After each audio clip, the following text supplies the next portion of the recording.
किसी की टूट से कोई ना कोई जुड़ता ही है, किसी के नुकसान में ही किसी का फायदा है। राजनीति के बारे में तो ये बात और भी सही हो जाती है। जब 2024 लोकसभा चुनाव के नतीजे आए तो एक बात साफ हो गई थी कि बीजेपी अब अपने दम पर बहुमत वाली पार्टी तो है, लेकिन पहले जैसी अजय नहीं दिखती। लेकिन अब चुनाव के एक साल बाद फिर चर्चा शुरू हो गई है कि क्या बीजेपी धीरे धीरे संसद में उस ताकत के करीब पहुंच रही है जिसे भारतीय राजनीति में सबसे बड़ी ताकत माना जाता है, यानी 2/3 बहुमत। वजह है विपक्षी दलों में लगातार पड़ रही दरारें। महाराष्ट्र में शिवसेना टूटी, एनसीपी टूटी और अब पश्चिम बंगाल में तृणमूल कांग्रेस भी। तो सवाल यह है कि क्या इन राजनीतिक घटनाओं से बीजेपी संविधान बदलने लायक ताकत के करीब पहुंच रही है या फिर ये सिर्फ राजनीतिक चर्चा है। आज इसी का पूरा गणित समझते हैं। नमस्ते, मेरा नाम है श्रेया और आप देखना शुरू कर चुके हैं एयर नाउ। सबसे पहले समझ लीजिए कि 2/3 बहुमत आखिर होता क्या है। आमतौर पर लोग सोचते हैं कि सरकार बन गई मतलब सब कुछ हो जाएगा, लेकिन ऐसा नहीं है। सरकार बनाने के लिए लोकसभा में 272 सांसदों का समर्थन चाहिए, जबकि संविधान संशोधन जैसे बड़े फैसलों के लिए कम से कम 2/3 का समर्थन और सदन की कुल सदस्य संख्या के आधे से ज्यादा सदस्यों का समर्थन। यही वजह है कि 2/3 बहुमत को भारतीय लोकतंत्र में बेहद जरूरी माना जाता है।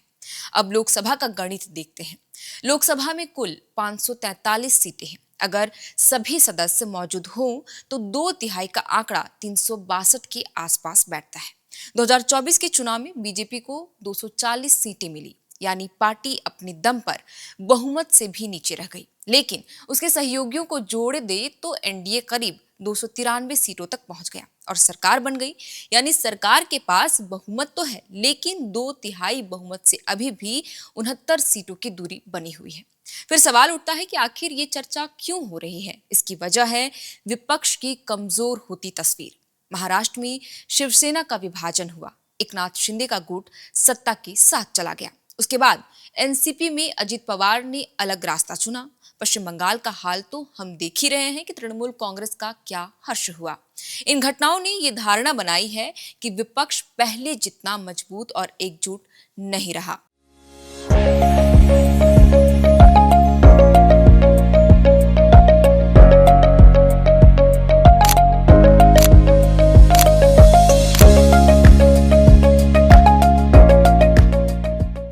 लेकिन यहाँ एक बहुत जरूरी बात समझनी होगी। किसी पार्टी में टूट होने का मतलब ये नहीं कि सरकार की सीटें अपने आप बढ़ जाएंगी।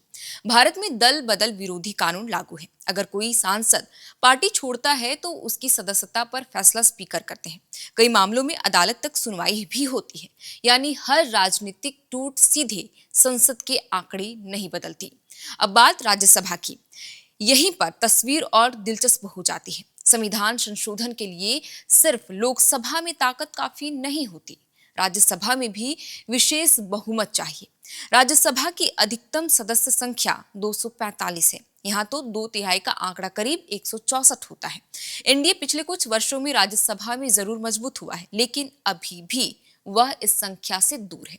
यही वजह है कि अगर सरकार लोकसभा में और मजबूत भी हो जाए, तब भी उसे कई बड़े फैसलों के लिए राज्यसभा में दूसरे दलों का सहयोग लेना पड़ सकता है। इतिहास भी यही बताता है। 2019 में जब आर्टिकल 370 हटाया गया, तब सरकार को सिर्फ अपने सांसदों का ही नहीं बल्कि कुछ क्षेत्रीय दलों का भी समर्थन मिला। नागरिकता संशोधन कानून यानी सीएए के दौरान भी कई गैर एनडीए दलों ने सरकार का साथ दिया। यानी संसद में सिर्फ संख्या नहीं, राजनीतिक रणनीति और समर्थन जुटाने की क्षमता भी उतनी ही अहम होती है। अब एक सवाल और, क्या 2/3 बहुमत मिलते ही सरकार संविधान में कोई भी बदलाव कर सकती है? जवाब है नहीं, क्योंकि संविधान के कुछ संशोधनों के लिए संसद के अलावा देश के कम से कम आधे राज्यों की विधानसभाओं से भी मंजूरी लेनी पड़ती है। यानी संसद का गणित मजबूत होने के बाद भी देश के ढांचे की एक और परीक्षा बाकी रहती है। तो फिर 2/3 बहुमत इतना महत्वपूर्ण क्यों माना जाता है? क्योंकि इससे सरकार बड़े और विवादित फैसले लेने की बेहतर स्थिति में आ जाती है। सहयोगी दलों पर उसकी निर्भरता कम हो सकती है, विपक्ष का दबाव भी कमजोर हो जाता है और वो दिगर बात है कि एक हेल्दी डेमोक्रेसी में विपक्ष मजबूत होना चाहिए। तो कुल मिलाकर इतना जरूर कहा जा सकता है कि विपक्ष में हो रही टूट ने एनडीए को राजनीतिक तौर पर मजबूत किया है।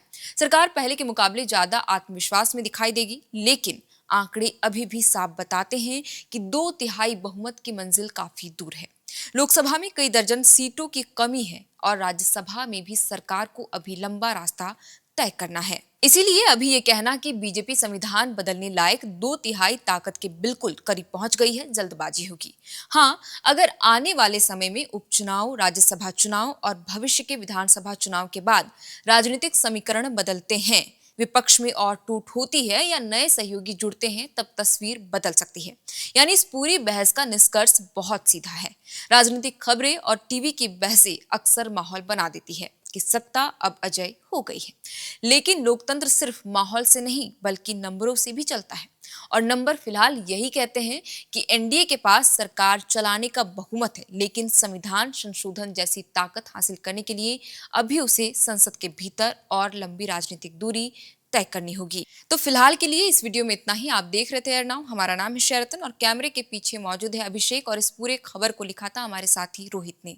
बहुत बहुत शुक्रिया। FRP pressure vessels are made using fiber-reinforced plastic, a powerful combination of high-strength glass fibers and corrosion-resistant resin. At Duraplast, we manufacture these vessels using advanced filament winding technology. Layer by layer, resin-coated glass fibers are precisely wound over a rotating mold, creating a structure that is lightweight, high-strength, and built to handle pressure. The result? Superior corrosion resistance, longer lifespan, lower maintenance costs for industries that demand performance without compromise. For customized FRP pressure vessel solutions,